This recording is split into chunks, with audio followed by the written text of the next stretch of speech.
Muito bem, meu caro amigo e amiga que está me assistindo aqui no site Jornal dos Concursos, repito, é um grande prazer, uma grande honra poder compartilhar esses momentos com você aqui, preparando você para os concursos que exigem direito do trabalho. Recebendo muitos e-mails, muitas mensagens, eu quero agradecer a todos vocês e dizer que aqueles que pretendem, adquirir nossas obras, é mais vantajoso financeiramente entrar no site da editora mesmo que publica os nossos livros, tá? Que é www.iconeeditora.com.br. Se vocês quiserem ligar lá, aqui em São Paulo, falem com a Socorro, fala que é meu aluno aqui dos outros concursos, que ela dará um ótimo desconto para vocês aí nos nossos livros. Combinadinho, gente? Legal. Dando continuidade em nosso trabalho sobre contrato de trabalho, eu tenho que falar sobre a suspensão e a interrupção do contrato de trabalho, que é a partir do artigo 471, nessa aula número 16, que estamos trabalhando aqui. A dica número 1 é a seguinte, vamos lá, gente, anotemos, por favor.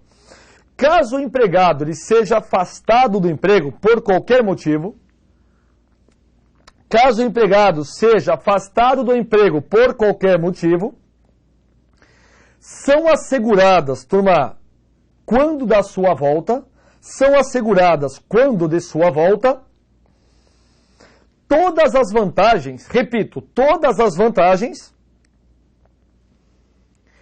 que teria se estivesse trabalhando.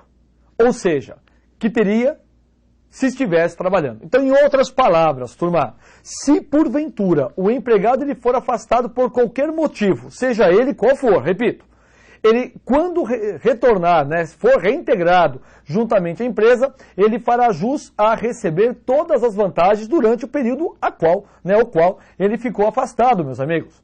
Então, diante dessa concepção, como essa questão pode cair na prova?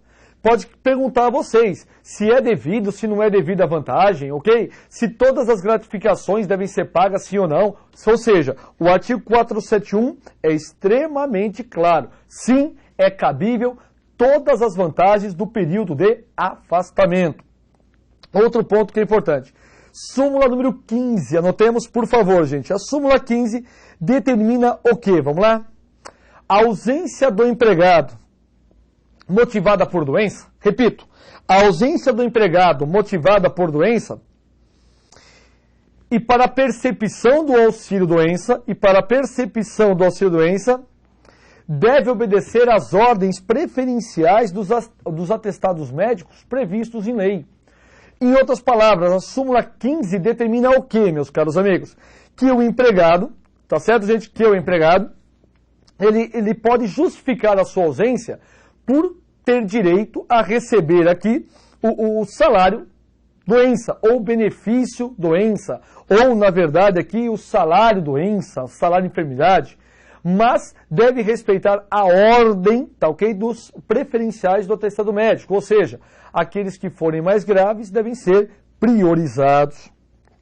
Outro ponto importante também, súmula 282, súmula 282, vamos lá. O serviço médico, repito, gente, o serviço médico da empresa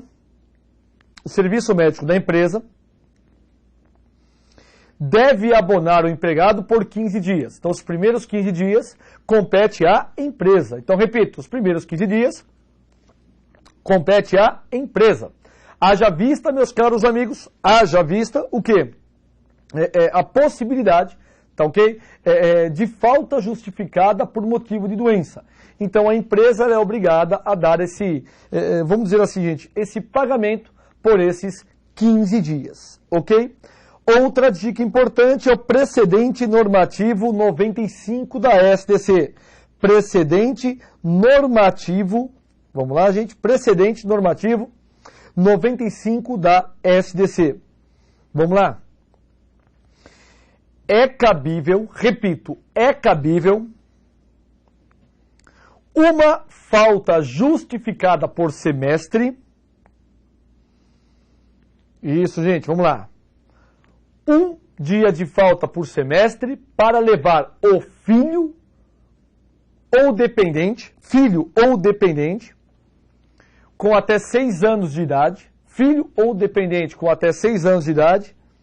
mediante a comprovação né, gente, documental em até 48 horas. Então você que é pai, você que é mãe, você pode faltar uma vez por semestre para levar o seu filho ao médico. Só que você deve juntar o atestado que você esteve no médico com o seu filho em até 48 horas. Então você tem que combinar com o teu filho o seguinte, filho, não fique doente mais de uma vez por semestre, hein? Só uma vez, hein? Então, é absurdo isso da lei, mas pelo menos é o que foi assegurado. E também o filho maior de 6 anos não pode ficar doente. Porque se ele ficar doente e você levar no hospital e faltar, será descontado esse dia de você. Tá? Será descontado este dia de você. Amigos, novidade recentíssima, ok? Novidade recentíssima. Precisamente hoje, foi publicada uma lei, 13.015, de 2014, que assegurou o quê, meus caros amigos? Que assegurou, isso que é interessante, que assegurou e reformou todo o capítulo de recursos na CLT. Então, o nosso próximo bloco, ele será sobre, tá certo, gente? O nosso próximo bloco será sobre direito processual do trabalho. Mas já antecipo a vocês todas as hipóteses, tá ok, gente? De recursos que foram alterados.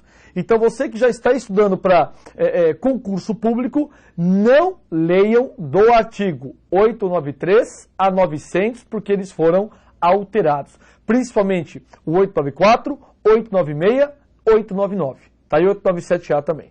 Então, por favor, gente, não leiam esses artigos, mesmo que você tenha uma CLT 2014, porque foi alterado isso dia 23 de julho de 2014, tá ok? Então, novidade extremamente recente para vocês. Vamos ainda, agora voltando para o direito do trabalho, gente, artigo 472. Essa é uma questão muito típica em concurso. Por quê? Vamos lá, gente? O afastamento do empregado, turma, o afastamento do empregado em virtude de serviço militar obrigatório, ou de encargo público, será considerado como suspensão do contrato de trabalho. Então, o empregado que faz o quê, gente? O empregado que foi chamado para serviço militar obrigatório, ou ainda, tá ok? Para encargo público, o seu contrato de trabalho ele fica suspenso. Uma vez que ele é suspenso, automaticamente o empregado não receberá salário da empresa. Ele receberá o quê, meus caros amigos? Ele receberá o salário, os benefícios, né, ou os vencimentos desse local ao qual ele estará prestando o serviço.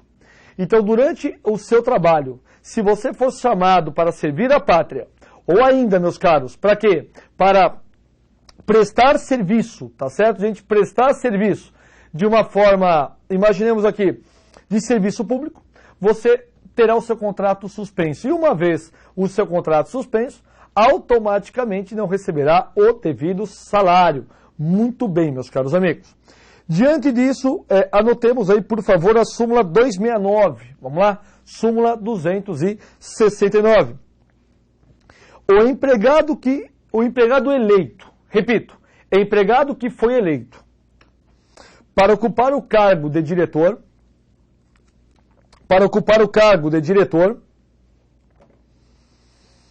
vamos lá, gente, terá o seu contrato de trabalho suspenso. Repito, terá o seu contrato de trabalho suspenso. Então, aquele empregado que foi eleito diretor, ele terá o quê? O seu contrato de trabalho suspenso.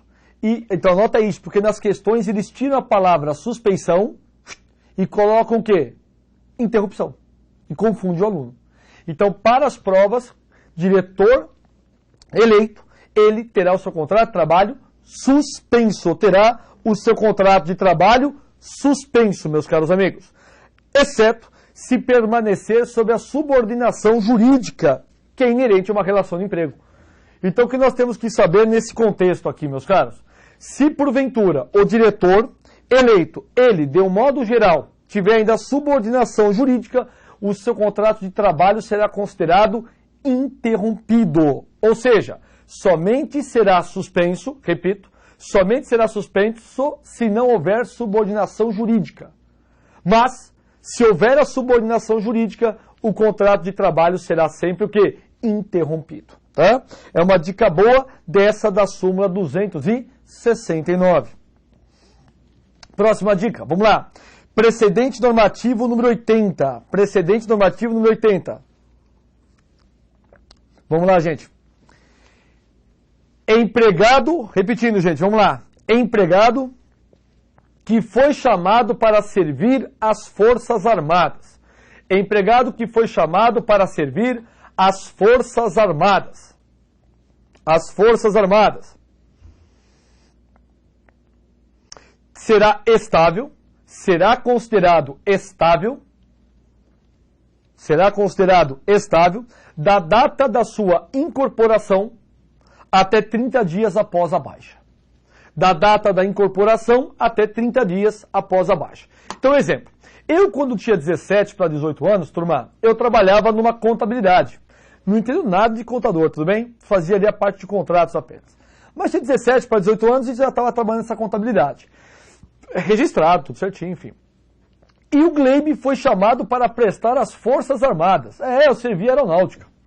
E uma vez que eu fiquei lá 11 meses na aeronáutica, até hoje eu tenho amigos daquela época, já faz mais de 20 anos, mas tenho amigos até hoje dessa época, muitos seguiram carreira, outros não, mas ainda a gente se reúne, enfim, é um time muito bacana. O meu contrato de trabalho com aquela contabilidade, ele foi o quê? Suspenso. Haja vista o quê? Que eu não recebia salários da contabilidade. Eu recebi o soldo, ok? O soldo, ele é o quê? O soldo, ele é o pagamento feito ao militar. Que inclusive, pode notar aí, gente, o militar em começo de carreira, ele poderá receber menos do que um salário mínimo. Eu recebia. Mas 17, 18 anos, gente, qualquer dinheiro é bem-vindo. Tá ok?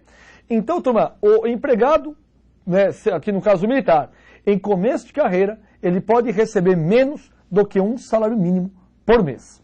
E o contrato de trabalho fica suspenso. Porém, esse empregado, ele ainda, meus caros amigos, fará jus aos depósitos financeiros do FGTS todo mês.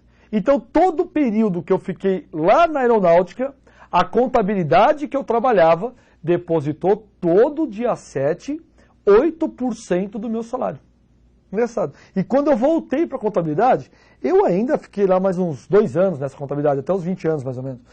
Né? Do Marcão, que até hoje tem contato também, abração para ele. Né? Hoje, antes era chefe, hoje somos parceiros de ações. Né? Engraçado isso, como o mundo dá a volta. Isso é muito legal. E, consequentemente, turma, eu tinha uma estabilidade de até 30 dias após a baixa. Tá ok? Então o Marcão, que era o dono da contabilidade, não podia me mandar embora. Tá ok? Outro ponto que se faz importante aqui. Por isso que todo lugar, gente, que a gente entra e sai, tem que sair numa boa, sabe? Porque o futuro é muito interessante isso. O futuro faz um reencontro. Ou para você reatar uma amizade, ou para você recuperar uma coisa que ficou lá no passado. Né? A gente não precisa reencarnar em outras vidas para isso, mas aqui mesmo essa coisa acontece. É muito interessante. Então, onde quer que você vá, entre pela porta da frente, mas também saia pela porta da frente. Porque se precisar voltar, o caminho sempre vai estar, a porta sempre vai estar aberta para a gente. Isso é muito legal e eu tenho certeza que vocês vão seguir esse caminho. Tá bom, gente? Só uma base legal. Anotemos decreto 99684 de 90. Decreto 99684 de 90, artigo 28. Determina o quê? Que no caso de FGTS é obrigatório na hipótese de serviço militar obrigatório. Tá? É obrigatório o pagamento no caso de serviço militar obrigatório. Perfeito? Com isso, fechamos a primeira parte. Vou fazer o primeiro break e eu volto na sequência para que a gente possa falar mais sobre contrato de trabalho. Tá bom? Meus amigos, vamos lá. Fechou.